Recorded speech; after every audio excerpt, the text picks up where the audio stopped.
Back in the mid to late 90s, I was a bit of a PC gaming snob. I didn't have a lot of time for consoles. I was really into playing Duke Nukem 3D and Doom on my Pentium PC, man. Ooh, Pentium, nice. that's power. But then a console came out that actually reintroduced me to the world of console gaming and really truly got me back in, and that was the Nintendo 64. I was just beginning to write about video games back then. I had my first job at a newspaper, and Nintendo sent me an N64 to try out. And, you know, I wasn't really that interested in them. Like, give me my mouse and keyboard. I don't want this funky bird-shaped controller with a weird little stick in the middle. Then I played my first N64 game, and that was Pilot Wings. Pilot Wings 64, one of the launch titles on the console. And I was so captivated by that game. I was so taken with its charms.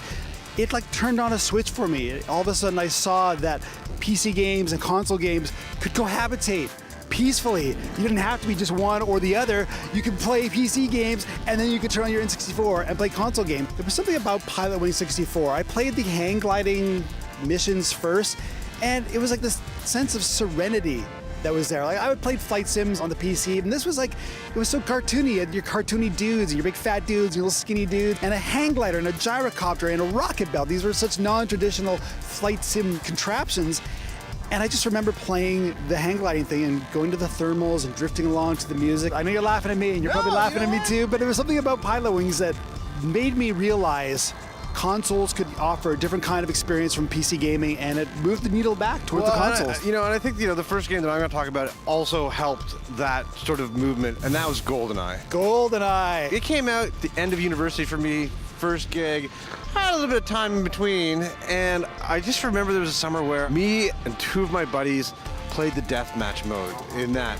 And GoldenEye is absolutely one of the top lists of innovative first-person shooters. One, it did make the move for those type of games from the PC to the console. Exactly. But beyond that, it had the sniper rifle. So much stuff in there that basically has become standard for games. Yeah, it kind of wrote the template for first-person shooter, especially console first-person shooter. Absolutely. I mean, the funny thing is I remember, about 5 years ago trying to go back, and the game has aged horribly. It doesn't hold up well at all. It looks so bad. Look at this. Look at these graphics. And compare this to like a Modern Warfare 3 or something. This looks so bad. But at the time, man, it was like when you were playing, you're playing as James freaking Bond. Well, that's it too. Like the fan service in that game. It came out I think a year and a half after the movie. The movie was okay. The game in its own right is really, really important. Just the fact that you were Bond and then you had all those unlockable characters. It's an amazing game and an important game. It is an important game because, like you said, it showed deathmatch on the consoles was possible. I mean, this was many years before Halo came out. We realized that you could play exciting, engrossing, fun deathmatch on the N64. The N64 is not the console we associate with gunning down your buddies, and yet GoldenEye was, I think it was like the third best-selling game or something on the N64. Yeah, it totally was. Everybody had it. How many man-hours do you think have been lost? I have no idea. How many college educations were sabotaged by GoldenEye? But I think at the top of anybody's list when you're talking about the N64 has to be this obscure little indie game called Super Mario 64. Hello!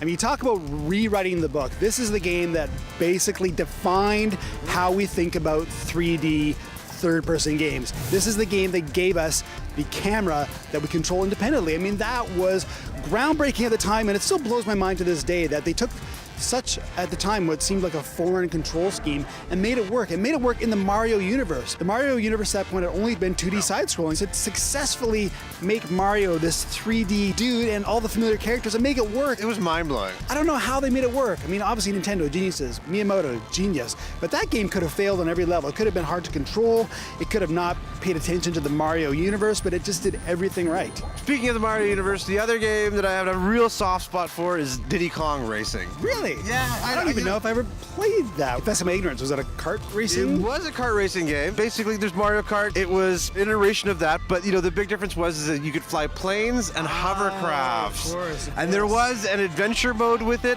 where the evil guy is Whiz Pig, an intergalactic wizard pig who came down and, you had to go after him. It was great. It was a great game. Yeah, great. Diddy Kong Racing. But no, the track design was fabulous. But this is another one that's funny. My wife was my girlfriend at the time. She was a Nintendo girl. We played Mario Kart, and then I think she bought Diddy Kong Racing, and that was one of those games where You married this woman, really. It really is, even though I honestly did try and screw it up many times in my 20s. But Diddy Kong Racing was one of those games that we played together, got super competitive over. Still, I mean, to this day, we have an N64. It's in the house still, and every once in a while it's like, let's play that game. And I don't know, Diddy Kong, something about that game I loved. The N64 was the console that sort of ushered in the true 3D games, and we saw Star Fox earlier on the SNES. It looked really, really primitive, but the N64 had enough power that we could play games like GoldenEye. We could play games like Mario that had 3D worlds. What 3D world could be better than the universe of Star Wars? None. And Star Wars Rogue Squadron was a game that I dumped a ton of time into. Shadows of the Empire, I played a bit. Basically, they had the Snowspeeder level in Battle of Hoth. Basically, the development of this game